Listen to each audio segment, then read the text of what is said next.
आपने एक चीज देखी होगी और अक्सर देखी होगी कि एक बच्चा है और वो बहुत पढ़ाई कर रहा है, वो एक तरफ से सब चैप्टर पढ़ता चला जा रहा है, और एक बच्चा जो है वो भी पढ़ाई कर रहा है, लेकिन ये पढ़ाई वो कर रहा है कि जो उसके गुरुदेव ने, जो उसके टीचर ने फिल्टर करके दिया है कि ये क्वेश्चन आंसर आपको ज़्यादा मेहनत करना है। अंतर क्या है कि उसने जो मेहनत करी अब वो पेपर में आ गया, और दूसरे बच्चे ने मेहनत करी, उसने भी बहुत ज़्यादा मेहनत करी, लेकिन वो पेपर में कम फंस पाया, और आया उसका पढ़ा हुआ था लेकिन वो उतने अच्छे ढंग से नहीं कर पाया।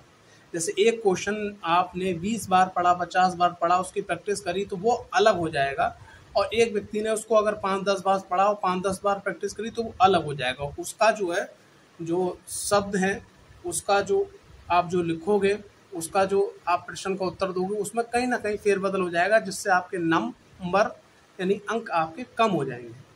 तो जीवन में बहुत सारे लोग बहुत सारी पूजा पाठ साधना करते रहते हैं, लेकिन अक्सर जब मैं उनसे मिलता हूँ या बातचीत होती है, जब मैं उनको कुछ उपाय बताता हूँ कुंडली देखने के बाद में, चैनल के माध्यम से, व्यक्तिगत पर्सनल मुलाकात के माध्यम से, फिर वो कहते हैं कि साहब ये आप बता रहे हो, ये इससे तो मेरा कभी मन भर गया, मेरी इच्छा भर गई, मैं बहुत पूजा पाठ करता था, ये करता था, वो करता था।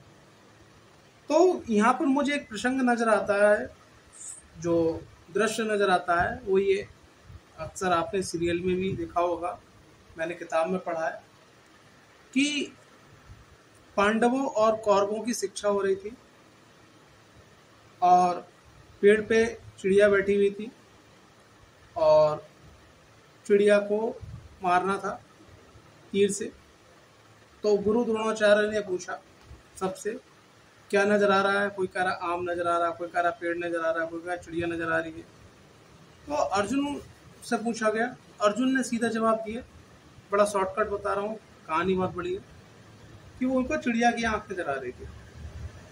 तो सबसे मेन चीज क्या है कि जो आप साधना कर रहे हो, जो आप पूजा कर रहे हो, जो आप जाप कर रहे हो, वो आपकी लक्ष्य भेदने वाली साधना होना चाहिए। आपने अपने गन में बुलेट को डाला, लोड किया और उसको ट्रिगर किया, तो वो आपके टारगेट पे लगना चाहिए कमांड देने के बाद में। इसी प्रकार से हमारी कुंडली के अंदर कुछ ऐसे भाव हैं, अगर उनसे जुड़ी हुई अगर हम साधना करते हैं तो जीवन में हर प्रकार का सुख को अर्जित कर सकते हैं। आज का यही टॉपिक है, यही विषय है जो मैं आपसे बात करने जा रहा हूं। दोस्तों नमस्कार, शिव शक्ति मात्र छाया परिवार में आपका पुनः स्वागत है। अगर आप चैनल पर पहली बार आए हैं तो चैनल को सब्सक्राइब जरूर करिए, वीडियो को लाइक जरूर करिएगा, और वीडियो के एंड तक बने रहिएगा, क्योंकि वीडियो के एंड में आपको बहुत महत्वपूर्ण जानकारी प्राप्त होगी। बात करते हैं कुंडली त्रिकोण साधना की।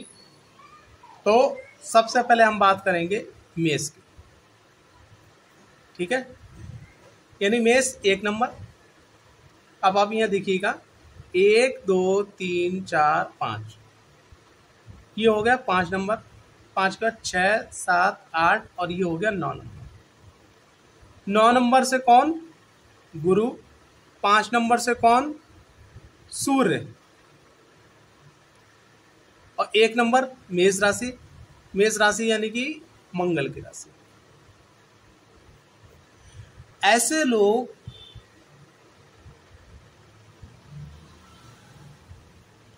आदित्य नारायण हनुमत साधना, अगर ऐसे लोग आदित्य नारायण हनुमत साधना अगर करते हैं तो जीवन के अंदर वो हर प्रकार के सुखों को अर्जित कर सकते हैं। और इन साधना को बहुत लंबा करने की आपको आवश्यकता है नहीं, 3 दिवसीय साधना है, 3 दिन आपको मात्र करना है। समय निकाल के और आदित्य हनुमत नारायण साधना जो है, आदित्य हनुमत नारायण साधना जो है, ये आपको करना है मॉर्निंग के समय पे। आपने क्या करना है, सुबह उठे, नहाए धोए, मैं उनकी बात कर रहा हूं जिनका मेष है, ठीक है।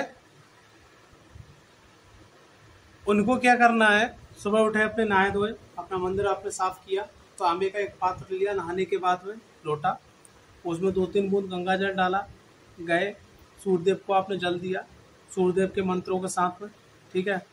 जल देने के बाद में फिर आप नीचे आए, आपने एक माला ओम गंग गणपति नमः इसके जाप करी। उसके बाद में सूर्यदेव के मंत्र का आपने जाप किया 3 माला। उसके बाद में आपने 3 पाठ हनुमान चालीसा के पाठ किए। उसके बाद में भगवान नारायण का जो भी स्वरूप आपको सबसे प्रिय हो, भगवान श्री कृष्ण के रूप में हो, भगवान श्री वामन के रूप में हो, भगवान श्री जो वराह के रूप में हो, भगवान श्री हरि के रूप में हो, ठीक है, भगवान श्री विष्णु के रूप में हो, ठीक है, उनका आपको उनका ध्यान करते हुए और भगवान विष्णु के मंत्र की 3 माला जाप करना है। क्या करना है, फिर से बता रहा हूँ, सूर्यदेव को जल, 1 माला गणेश जी के लिए, ठीक है। उसके बाद में 3 माला भगवान सूर्यदेव की अपने आसन पे आकर बैठ के, ठीक है, 3 बार हनुमान चालीसा का पाठ। उसके बाद में फिर आपको क्या करना है, भगवान विष्णु का मंत्र जाप आपको पाठ करना है। ये आपको माह के शुक्ल पक्ष के रविवार से स्टार्ट करके रविवार, सोमवार, मंगलवार तक आपको करना है, या फिर मंगलवार, बुधवार, बृहस्पतिवार, ये आपको शुक्ल पक्ष में महीने में 3 दिन करना है, फिर आपको अगले महीने करना है। इस 3 दिन के अंदर आपको 30 दिन की एनर्जी प्राप्त हो जाएगी, और अगर आप करना चाहें तो उसको लंबे समय तक भी आप कंटिन्यू भी अपने फेवर में ला सकते हैं। अगर मेष लगन वाले लोग ये करते हैं तो जीवन में सभी प्रकार के सुख उनको प्राप्त हो जाएंगे। जिनका लगन वृषभ यानी 2 नंबर है, तो आप देखिए 2 number, 3 number, 4 number, 5 number, 6 number, ठीक है, 7 नंबर, 8 नंबर, 9 नंबर और 10 नंबर, ऐसे व्यक्ति को जो है चंडी विनायक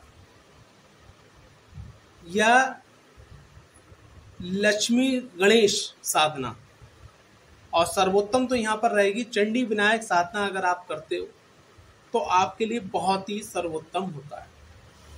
भगवान गणपति जी के मंत्रों का आपको जाप करना है। उसके बाद में फिर आपको देवी महालक्ष्मी, माँ दुर्गा, महाकाली, महासरस्वती देवी का जो भी स्वरूप है आपको, और इसमें जो प्रमुख हैं माँ दुर्गा, माँ काली, माँ लक्ष्मी, ठीक है, या माँ कमला, ठीक है, माँ त्रिपुर सुंदरी, ठीक है, अगर इनकी आप गणेश जी के संग में आराधना करते हो और आपका वृषभ लगन है, और ये आराधना आप जो है महीने में 5 दिन करते हो, और अगर ये रात्रि काल में करते हो तो बहुत सर्वोत्तम है। अगर आपके पास रात्रि काल में समय नहीं है तो सुबह के समय करते हो, 5 माला गणपति जी की और 5 माला माँ भगवती की, बहुत अच्छा रहता है। और इसके संग संग जो है प्रत्येक शनिवार को लूले लंगड़े, अपाहिज, असहाय लोग और ब्लाइंड लोगों की मदद करते हो तो जीवन में सभी प्रकार के सुख आपको प्राप्त हो जाएंगे। इसी प्रकार से मिथुन लगन वाले लोग जो हैं, अगर मिथुन लगन वाले लोग अगर चंडी विनायक साधना करते हैं तो उनके लिए भी बहुत सर्वोत्तम रहती है। मकर लगन वाले लोग चंडी विनायक साधना करते हैं, उनके लिए भी बहुत सर्वोत्तम रहती है। कुंभ लगन वाले लोग चंडी विनायक साधना करते हैं तो उनके लिए भी बहुत सर्वोत्तम रहती है, ठीक है। अब इसके बाद में तुला लगन वाले लोग चंडी विनायक साधना करते हैं तो उनके लिए बहुत ही सर्वोत्तम रहती है, ठीक है। अब बात करते हैं कि आगे 6 नंबर यानी कन्या लगन। कन्या लगन वाले लोग भी अगर चंडी विनायक साधना करते हैं तो उनके लिए बहुत ज्यादा सर्वोत्तम होता है। अब बात करते हैं कर्क लगन वाले लोग। कर्क लगन वाले लोग अगर जो है यहाँ पर शिव हनुमत नारायण साधना करते हैं संयुक्त जोड़कर, शिव हनुमत नारायण साधना करते हैं संयुक्त जोड़कर, तो बहुत अच्छे रिजल्ट प्राप्त होते हैं। ऐसे लोग सोमवार, मंगलवार और बुधवार 3 दिन लगातार कहाँ जाते हैं? शिवालय, शिव मंदिर के अंदर शिवालय। वहाँ जाने के बाद दूध से, गंगा जल से, पंचो सामग्री से, जिसमें शहद हो गया, दही हो गया, दूध हो गया, भूरा हो गया, घी हो गया, ठीक है, और गंगा जल का प्रयोग हो गया, बेलपत्र चढ़ाना, धतूरा चढ़ाना, भांग चढ़ाना, भगवान शिव का पंचोपचार जैसा भी पूजन होता है वो आपने भोग लगा के और सब करा।